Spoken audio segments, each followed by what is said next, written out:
Hello and welcome to another episode of the Classical Republican book review.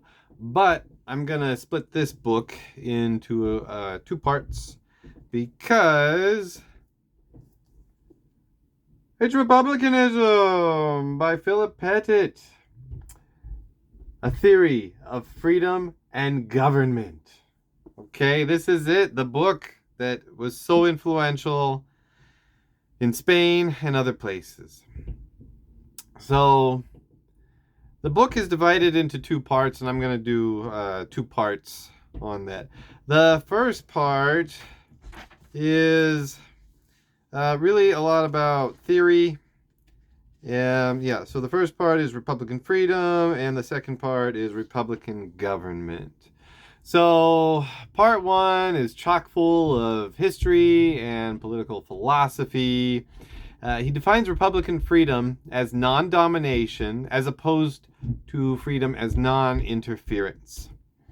So he argues that non-domination was the original way of thinking, going way back through history, of course, to Aristotle.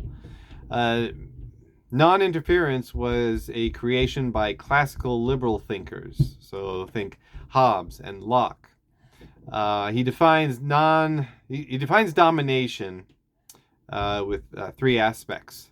So someone dominates another to the extent that they have the capacity to interfere. Two, on an arbitrary basis, and three, in certain choices that the other is in a position to make. So he goes on to say that as long as there is a capacity to interfere arbitrarily, even if that capacity is never used, there still exists domination. Majoritarianism can also be a form of domination. I have a quote here that gets to the heart of his definition of equality. It says, in affirming this egalitarian aspect of freedom as non-domination, we make contact once again with the long Republican tradition, for while that tradition was certainly elitist in its pre-modern incarnation, restricting its concerns to propertied mainstream males, it asserted the importance of equality among the citizenry from its earliest beginnings. The equality sought required an equality before the law and before whatever instruments were available for asserting people's freedom as non-domination. It did not entail material equality. But Republican thinkers were prepared to argue that it might be necessary to restrict the wealth of the very rich and powerful in order to ensure equal freedom for all. It might be necessary to have severe restrictions on sumptuary or luxury levels of affluence. Their commitment to equal freedom was not an empty posture. It went to the heart of their value system. Some may not be persuaded that the connection between non-domination and equally intense non-domination is as tight as I take it to be, if they are to be substantively faithful to the Republican tradition, then, and more inclusively, to the idea that each is to count for one and none for more than one. Such thinkers will have to do with freedom as non-domination what Rawls and many liberals do with freedom as non-interference. They will have to take equal freedom, strictly speaking, equally intense freedom, to be the central concern. Myself, I do not think this move is necessary given the egalitarian character of the fundamental value, and so I shall continue to take non-domination as such to be the goal of the Republican polity. But I have no great objection if others are unpersuaded and wish to cast the goal explicitly as equally intense non-domination. Okay, so now he gets criticism from other classical Republicans who are a bit more radical. For example, Emilienne Didine she has a critique of Pettit. She is a Dutch scholar, and classical Republican who really emphasizes the radical egalitarian classical Republican tradition. Yeah, so not only political equality, but material equality. Pettit points out that material egalitarianism is a good goal. There are many methods of achieving it that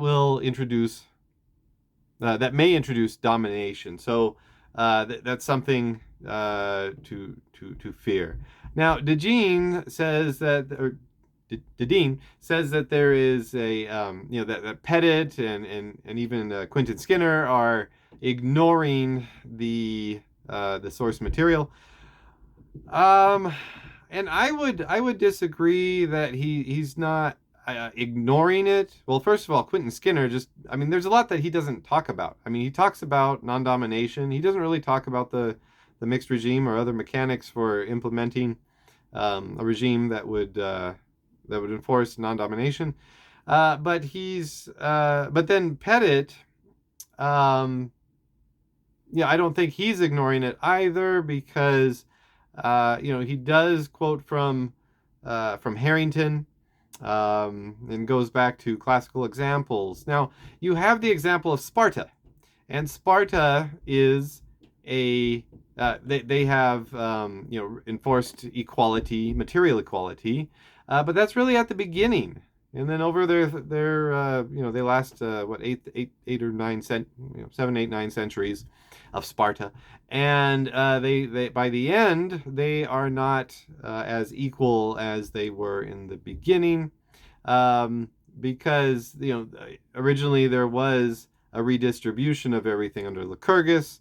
You see a call for that, very similar to the tradition of Lycurgus, with Harrington and the Republic of Oceania, the Commonwealth of Oceania. And so he calls for a redistribution, but this is at the beginning of the remaking of society.